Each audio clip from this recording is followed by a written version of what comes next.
everyone, I'm super excited about today's video because I'm going to be talking about a couple really great apps that will be helpful if you are a student at music school.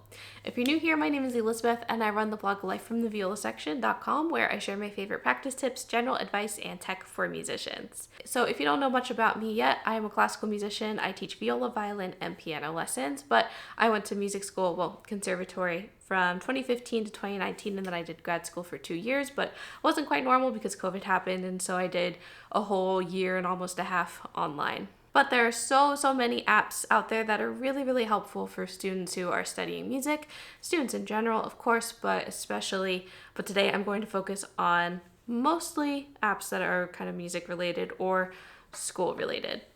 So let's get right into it. My first recommendation is Forscore. If you've been on my channel at all before, you've probably seen at least one of my Forscore videos. This is my favorite sheet music reading app. It's only available for iOS. Another kind of comparable option for non-iOS devices is Mobile Sheets, but I haven't personally used that one myself, and I highly recommend Forscore if you're using an iPad or even a Mac. There is a Mac version if you possibly need to just annotate a little bit of music for a piece of homework.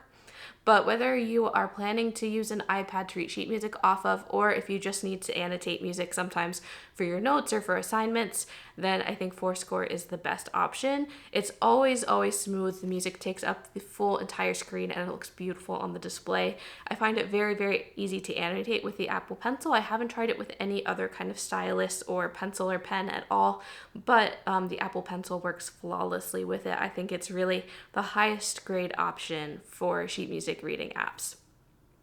If you want to learn more about Forscore, check out my whole Tech for Musicians playlist.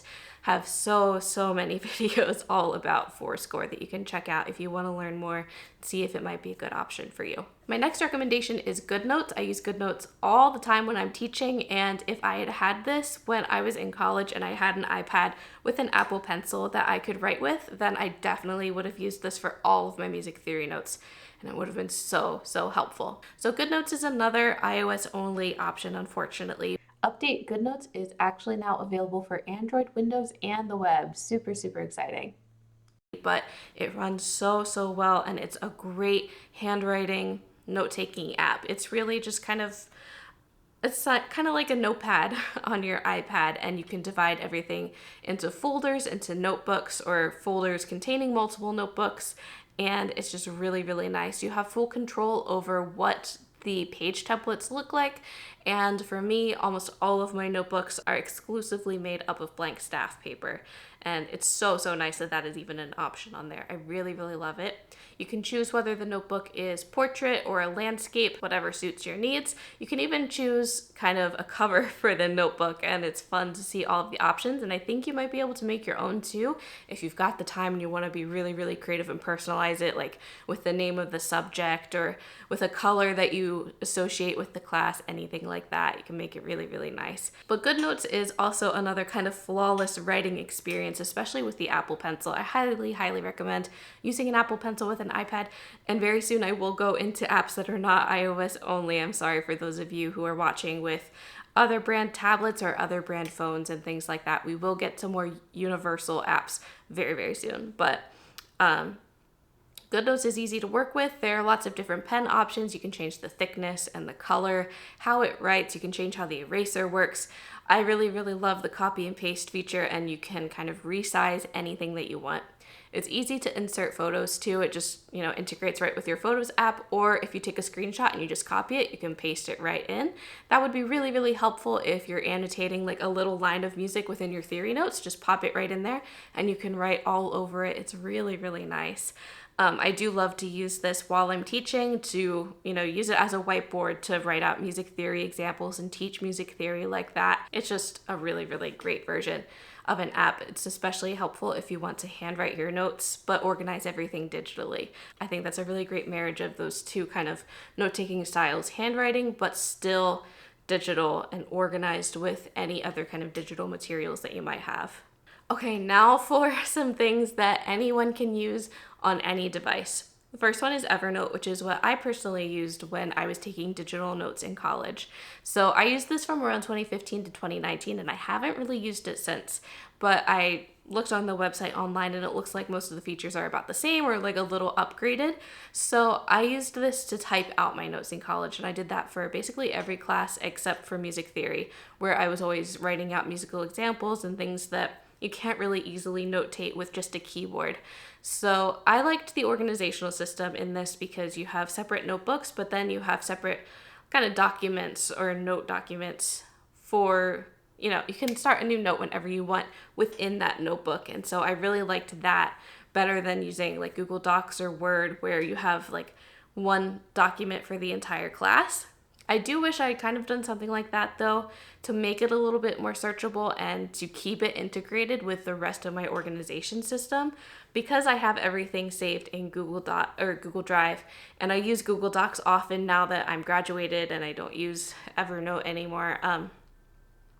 I wish I'd really integrated it with something that I do use all the time and that I do pay for. So Evernote worked well.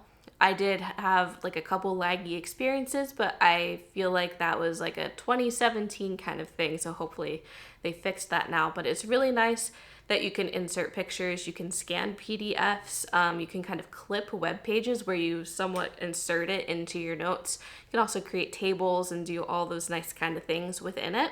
One problem that I did run into was that anytime I upgraded my phone, which is like way too often,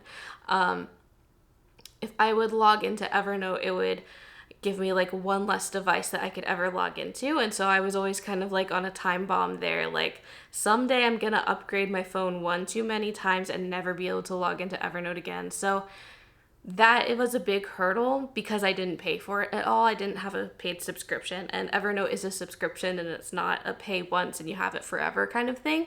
And I don't like paying for subscriptions, especially, more and more and more subscriptions.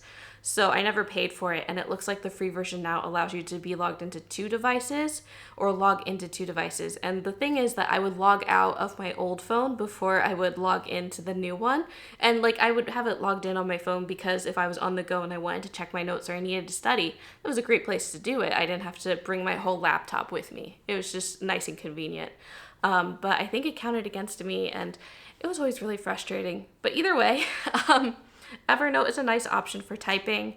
It's something that you can play around with. It has nice organizational systems. I recommend checking it out to see if it works for you and your specific note-taking style. Next, I highly recommend using either Google or Microsoft as kind of your product suite. I'm not quite sure what exactly the right term for all of these things are, but like document writing software, spreadsheets, presentations, storage, things like that. Google and Microsoft do both with Google Docs, Google Slides, Google Sheets, or Microsoft Word, PowerPoint, Excel, things like that. So it's helpful to have one of these or even both. So I got my laptop from my school. It was just part of my tuition that they gave this to me, and it came with Microsoft Word pre-installed in it, so I didn't have to pay for it. So I used that through most of college. And then once I graduated, I had trouble updating it, so I was on like a super old version. So I just switched over to Google Docs and Google Drive and all of that. Even though I had been using Google Drive to store everything, I actually started like using Google Docs and Google Sheets, those sort of things. And I found that it's very, very nice to organize everything like that, and everything is in the cloud. I highly suggest if you're going to use some kind of document writing software or anything like that, it's so helpful to have a cloud-based system. I know it can be a little bit scary, especially with AI popping up and you're not sure like what these programs are scanning and what is yours and what is private. But it's really, really helpful and convenient to have these things on the go. If you're writing something and you're getting really, really close to the deadline, but you have to go somewhere, it's helpful to be able to just access it on the internet on your phone and pick up where you left off in writing your paper. And you're not tied to bringing your laptop every single place that you go. So I think cloud-based things are really, really helpful. And that's one of the reasons why I go with Google. I can just access it no matter where I am. And I think it's really helpful. All right. And next we need some music tools. A metronome and a tuner are both necessities for music students, possibly unless you play the piano and you don't need to tune anything ever. But any other instrument or voice, a tuner and a metronome are going to be really, really great for you. Even if you have a standalone metronome, or tuner or both, having something on your phone or even on a tablet, anything, is going to be so helpful if you find that you left the metronome or tuner at home, or if you're just on the go and you didn't take it. You're probably always going to have your phone with you. So having one of those right there at the touch of your fingertips is really helpful. You can also sometimes get different features from different standalone microphones versus separate apps too. So it's great to play around with different options. There are lots and lots of free metronomes and tuners out there. For a metronome, I prefer Pro Metronome. Right now I'm using the free version, but I did have the paid version when I used an Android. The paid version is really great, but the free version has everything I need as well. The exception is not being able to subdivide within the metronome, but I just exercise my deteriorating math skills and I multiply by 2 or 3 depending on what I need to subdivide, and that does the trick. Instead of doing a 60 beats per minute quarter note, if I want to put it on eighth notes, I just put it on 120 and there's my eighth note. Easy workaround. I mean, not as quick as just pressing a button to change it to eighth notes, but it works. It saves me like $3, which I know isn't a lot, but still. For tuners, a free option, I still have it everywhere, even though I use it like half the time, is Tuner Lite by Forscore. But my favorite tuning app is Tonal Energy. They have tons and tons of features in there. Both of these tuner options do have drones, which is a great way to practice, where it just plays a MIDI of one pitch and you can practice like a scale or a passage over top and make sure that you're in tune. Each interval is in tune with that bass note, whatever note you choose in the passage. Anyway, Tonal Energy also has a metronome built in. I believe the app is $3.99 and there's no free version of it, but I think it's really worth it. You can tune very in depth, and you can choose different kind of parameters for the tuning as well. You can adjust the hertz, of course, as you can with like any tuner app, but you can also change what instrument you're playing from, and it can give you more like fine tuning. You can choose how fine of a tuning you want, ultra fine, fine, or like kind of basic, just like it's pretty good, or like you're half a cent off, like things like that. It's a great app if you want to learn more about it. I do have a video where I kind of showcase it up here. It will be linked right there. Next up, another helpful app is any kind of audio recording app or voice recorder or voice memos, or whatever you want to call it. iPhones, iOS devices have voice memo, the app built right in. I personally just use that one on my phone and sometimes on my iPad if I just need to make a quick recording of something.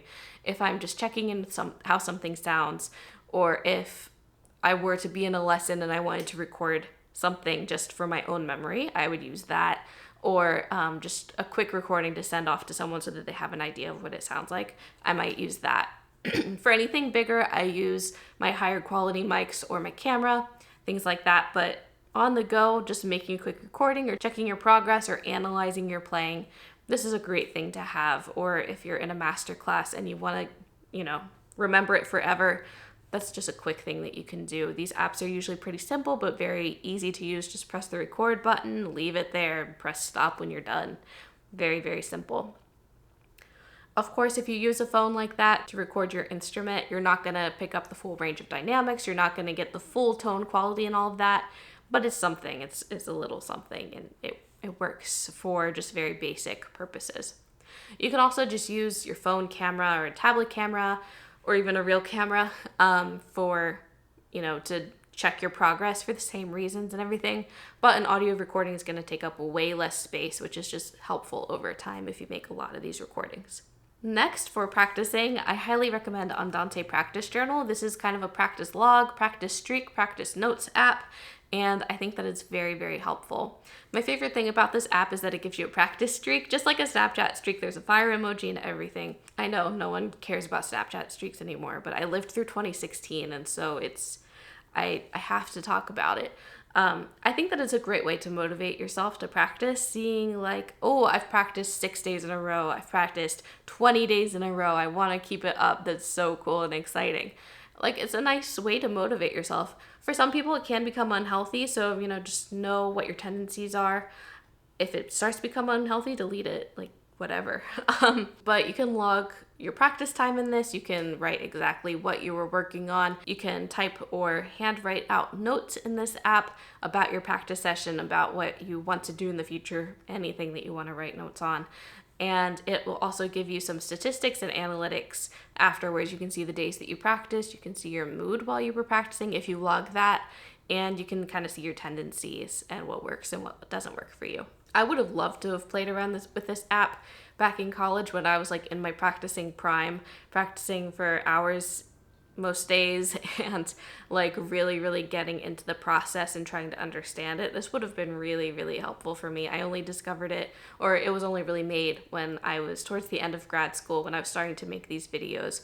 But it would have been so fun to have this back when I was really in college. One of my favorite apps, programs, softwares, websites, whatever, is Canva. I make almost basically all of my graphics here. If it's a graphic, if it's like a picture with writing, or if it's just a colorful thing with writing on it, chances are I made it in Canva. There's like nowhere else where I would have made it. I really don't know what I did before I started using Canva. I started using it for my blog, and now I make all of my thumbnails in there. I make recital programs there. I make recital posters. I make recital posters in there. Graphics for my blog, things that I pop up in my videos, anything, I put it in there. I even make my presentations in there. Like if I'm presenting something for a studio class, I will make it right in there. I think that for me, it's easier to use than Google Slides or PowerPoint because I'm so familiar with the way that the program works. I'm just able to create things faster in there, and they have so many really good just ready to use templates. You just fill in whatever information you have and it looks beautiful and fancy, and that goes for not just presentations but any kind of graphic that you want. If it's a YouTube thumbnail or an Instagram post or a recital program, they have beautiful layouts, and you just pop in what you've got, or you can change some things. You can tweak the colors or the text or the font, anything, and it just becomes yours, and it's really nice.